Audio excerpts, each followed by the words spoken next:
Hello friends, स्वागत है आप सभी का ई लर्निंग विद दुर्गेश में। सीडीपी की इस महत्वपूर्ण क्लास में मैं मुकेश आप सभी का स्वागत करता हूं। फ्रेंड, सीडीपी एक ऐसा सब्जेक्ट है जो आपको सरकारी शिक्षक बनाने में काफ़ी हद तक सहायता प्रदान करती है, क्योंकि सीडीपी में आप बच्चे का पूर्ण रूप से अध्ययन करते हैं कि जिसको आपको भविष्य में एज ए शिक्षक के रूप में पढ़ाना है, उसके बारे में पूर्ण रूप से अध्ययन आप सीडीपी अर्थात शिक्षा मनोविज्ञान के अंतर्गत करते हैं। तो उसी के मद्देनज़र सीडीपी की क्लासेज आपको दी जा रही हैं। तो पिछले कुछ क्लासों में हम लोगों ने अभिवृद्धि विकास कुछ सिद्धांतों के बारे में हम लोग चर्चा कर रहे थे। उसी क्लास को आगे लेके चलेंगे, कंटिन्यू करेंगे। बचे हुए सिद्धांतों पर आज चर्चा करने वाले हैं। तो जो बचा हुआ सिद्धांत है फ्रेंड हमारा वह है आज प्रारंभिक वर्षों में तेज विकास का सिद्धांत। जी हाँ, प्रारंभिक वर्षों में तेज विकास का सिद्धांत। थोड़ा सा एक और क्या रुकिए, इसको देख लेते हैं जरा सा। चलिए, हाँ, समान प्रतिमान का सिद्धांत हो गया था। अगला सिद्धांत जो हमारा बच्चा था फ्रेंड, उसका नाम है सामान्य से विशिष्ट क्रियाओं का सिद्धांत। जी हाँ, सामान्य से विशिष्ट क्रियाओं का सिद्धांत। अब सामान्य से विशिष्ट क्रियाओं का सिद्धांत का मतलब क्या होता है फ्रेंड, कि जैसे क्या होता है, बच्चा पहले क्या करता है, सामान्य क्रियाएं करता है। ठीक है, पहले सामान्य क्रिया करता है, बाद में धीरे धीरे वह जटिल कार्य करना प्रारंभ करता है। इसका मतलब यह है,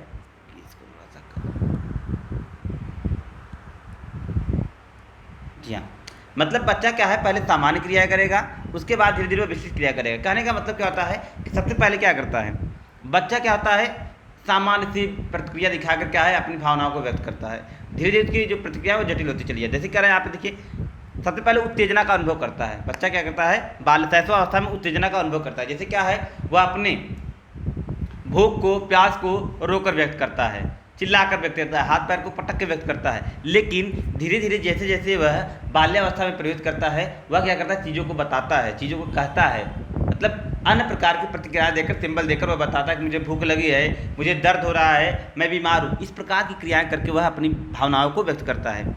इसी प्रकार कहें कि उसी प्रकार क्या होता है, जैसे पक्षियों की यदि बात कहें तो पक्षी क्या करते हैं, पहले क्या करते हैं, पहले क्या होता है, जब छोटी होती हैं तो चल नहीं पाती, मतलब चल नहीं पाती, क्या होता है, वो घोंसले में रहती हैं। अब धीरे धीरे क्या करता है, जैसे जैसे उसका विकास होता है, वह विशिष्ट क्रियाएं, मतलब धीरे धीरे कूदना वह शुरू करती है। मतलब पहले क्या होता है, घोंसले में रहती हैं, सामान्य क्रिया करती हैं, माँ लेकर आती है, दाना दाना खाती हैं। लेकिन जैसे जैसे वह बड़ी होती हैं, वैसे वैसे वह खुद घोंसले से बाहर निकलती हैं और खुद से दाना चुगती हैं और खुद से खाती हैं, मतलब विशिष्ट क्रियाएँ को तरफ वह बढ़ती हैं।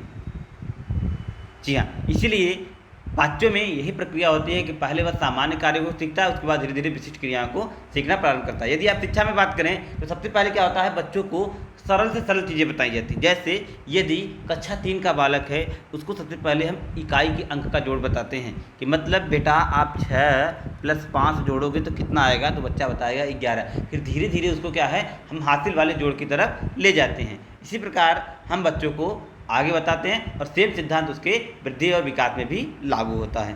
आगे बात करेंगे फ्रेंड अगले सिद्धांत की। अगला सिद्धांत है प्रारंभिक वर्षों में तेज विकास का सिद्धांत। जी हाँ फ्रेंड, प्रारंभिक वर्षों में तेज विकास का सिद्धांत। कहने का मतलब होता है फ्रेंड कि जो शैशवावस्था होती है, जो 0 से 5 की अवस्था होती है बालकों की, बच्चों की, उसमें क्या होता है, जो विकास होता है वह अत्यंत तीव्र गति से होता है।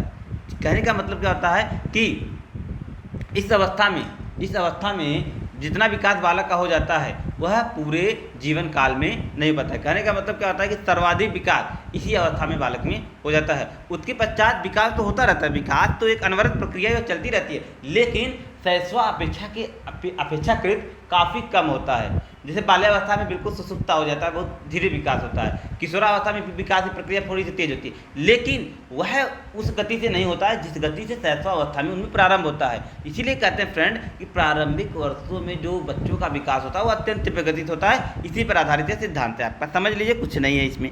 अगला कहते हैं संचय और पुनरावृत्ति का सिद्धांत। अब भैया संचय पुनरावृत्ति का सिद्धांत का मतलब समझ लीजिए भैया। संचय का मतलब क्या होता है, इकट्ठा करना। पुनरावृत्ति का मतलब क्या होता है कि दोहराना। कहने का मतलब विकास संचयी होता है। जी हाँ, मतलब कहने का होता है कि जो विकास प्रारंभ होता है वह क्या होता है, संचयी होता है। मतलब क्या होता है, बच्चा जो होता है वह क्या करता है, चीज़ों को इकट्ठा कर करके सीखता है। जैसे क्या है, उसने किसी को मतलब किसी भी की चीज़ को पकड़ कर उठाते हुए देखा तो वह क्या करता है, उसको अपने दिमाग में, अपने मस्तिष्क में सेव कर लेगा, इसी प्रकार से वह भी उस क्रिया को करेगा। किसी को वैसे क्या है, घर के जो अपने आप के बड़े हैं जो उसको खाते रहते हैं, तो खाते हुए उनको देखता है तो वो समझता है, दिमाग लगाते हैं हाँ इस प्रकार से खाना खाया जाता है, इस प्रकार। उसके बाद क्या करता है, उस कार्य को दोहराने का प्रयास करता है। तो क्या होता है, मतलब संचय किया और फिर पुनरावृत्ति भी कर रहा है। इस प्रकार से उसका जो अर्थ होता है वह होता है संचय और पुनरावृत्ति के सिद्धांत से। मतलब क्या है कि चीज़ों को देखता है और अपने मस्तिष्क में उसको क्या इकट्ठा करता है कि कौन सा व्यक्ति मेरे साथ, जो मेरे वातावरण में है, मुझसे जुड़ा हुआ है, वह किस प्रकार से कोई कार्य को कर रहा है। बच्चा उसको देखता है, ऑब्जर्व करता है, समझता है, सोचता है, उसके बाद क्या करता है, उसी कार्य को पुनरावृत्ति करके सीखता है। तो यही अर्थ होता है फ्रेंड विकास के संचय और पुनरावृत्ति के सिद्धांत। जैसे इसमें दिया है एग्जाम्पल, शैशवावस्था का आत्म प्रयोग किशोरावस्था में भी देखा जाता है। कहने का मतलब क्या होता है कि जैसे जो प्रेम, जो मोह, जो मतलब आत्म व्यवस्था, मतलब जो बच्चा शैशवावस्था में ग्रहण किया रहता है वह किशोरावस्था तक बनाए रखता है। कहने का मतलब क्या होता है कि जो माता पिता से प्रेम उसका शैशवावस्था में बना रहता है, वही किशोरावस्था में भी रहता है। अब उस प्रेम को, उस स्नेह को वह क्या है, अपने मस्तिष्क में स्टोर कर लिया है, वह संचय कर लिया, और उसकी पुनरावृत्ति ही किशोरावस्था बाल्यावस्था में बराबर होती रहती है। इसलिए विकल्प जो आपका है संचय और पुनरावृत्ति का सिद्धांत इसी पर आधारित है। आगे बढ़ेंगे। देखिए, जो भी साथी हमारी संस्था से ऑफलाइन जुड़ना चाहते हैं तो हमारी संस्था ऑफलाइन एड्रेस है टीडी कॉलेज रोड, अनुपम जलपान, वेद कॉन्वेंट स्कूल। जी हाँ, वेद convent school, UP, Jaunpur, Uttar Pradesh. आप ऑनलाइन क्लास के लिए यदि जुड़ना चाहते हैं हमारी संस्था से, ई लर्निंग विद दुर्गेश से, जो प्रदेश की एक जानी मानी संस्था है जहां से 100% सिलेक्शन आपको मिलते हैं, इससे आप ऑनलाइन क्लास के लिए संपर्क कर सकते हैं। देखिए स्क्रीन पर नंबर दिखाई दे रहे हैं, 1 से 2 3 नंबर है स्क्रीन पर। आप इन तीनों नंबर पर या तो कॉल करिए या तो व्हाट्सअप करिए। ऑनलाइन क्लास, PDF नोट संबंधित सारी डिटेल आपको प्रोवाइड करा दी जाती है। तो जो भी साथी इच्छुक हैं ऑफलाइन ऑनलाइन बैच से ई लर्निंग विद दुर्गेश में, आप सभी का मोस्ट वेलकम है। जुड़िए और अपने भविष्य को सुनिश्चित करिए। आगे चलिए फ्रेंड, अगला देखते हैं। चलिए एक तो एग्जाम्पल और डिस्कस कर लेते हैं। कह रहा है जैसे बालक का बोला गया पहला शब्द और रखा गया पहला कदम निरंतर विकास कार्यों को संचित का प्रगति। कहने का मतलब फ्रेंड क्या होता है कि जैसे जब बच्चा क्या होता है, पहली शब्द को बोलता है या पहली बार चलना प्रारंभ करता है, तो ये क्या करता है, उसके पूर्व में जो विकास की प्रक्रिया है उसका संचय का प्रगति। मतलब क्या है, जैसे उसने पहले चीज़ों को ग्रहण किया, देखा है, समझा है, उसी प्रकार से वो कहता है। जैसे उसने पहले किसी को चलते हुए देखा है, उसको उसने अपने मस्तिष्क में स्टोर किया है, संचय किया, इकट्ठा किया है, उसी प्रकार से वो चलने का प्रयास करता है। उसने किसी को बोलते हुए सुना है, जैसे क्या होता है, बच्चे अपने आसपास के वातावरण से बहुत सारी चीज़ें सीखते हैं। जैसे उसने अपने आसपास अपने भाइयों से, अपने बहनों से मम्मी मतलब माँ कहते हुए सुना है, मम्मी कहते सुना है, पापा कहते हुए सुना है, तो पहला शब्द वो मम्मी पापा का ही निकालेगा। यह क्या होता है, उसकी संचयी क्षमता का विकास होता है, संचयी क्षमता के विकास को दिखाता है। तो ये था फ्रेंड आपका थोड़ा सा एक एग्जाम्पल। आगे चलेंगे, अगले सिद्धांत के बारे में हम लोग चर्चा करेंगे, विकास की भविष्यवाणी का सिद्धांत। या फ्रेंड, विकास की भविष्यवाणी का सिद्धांत। अब देखिए, विकास की भविष्यवाणी के सिद्धांत का कहने का मतलब होता है क्योंकि विकास के आधार पर हम भविष्यवाणी कर सकते हैं। जैसे यदि एक बच्चे का विकास अच्छी तरीके से हो रहा है तो उस आधार पर हम यह अनुमान लगा सकते हैं कि बच्चा भविष्य में कुछ अच्छा करेगा। तो विकास यदि अच्छे तरीके से हो रहा है, शारीरिक विकास, मानसिक विकास, नैतिक विकास, सामाजिक विकास, ये सारे विकास यदि बच्चे में भली भांति हो रहे हैं, उसको एक अच्छा एटमॉस्फियर मिल रहा है, अच्छे समाज में उसका पालन पोषण हो रहा है, अच्छा परिवेश उसको मिल रहा है, अच्छी शिक्षा दीक्षा उसको मिल रही है, अच्छा पोषण उसको मिल रहा है, तो निश्चित तौर पर वह बच्चा भविष्य में कुछ अच्छा ही करेगा। यदि वह बच्चे को कोई वातावरण अच्छा नहीं मिल रहा है, वह बुरे वातावरण में है, बुरे लोगों के संपर्क में है, उसका पोषण सही नहीं मिला, तो निश्चित वह बच्चा बड़ा होकर चोर, डाकू, बदमाश या कुछ गलत कामों में पड़ेगा। इसीलिए बच्चों के भविष्य का निर्धारण हम विकास के आधार पर कर सकते हैं। तो यही कह रहा है कि विकास जैसा होगा वैसे ही बच्चा भविष्य में आगे बढ़ेगा। आगे चलेंगे फ्रेंड, अगले सिद्धांत के बारे में चर्चा करेंगे।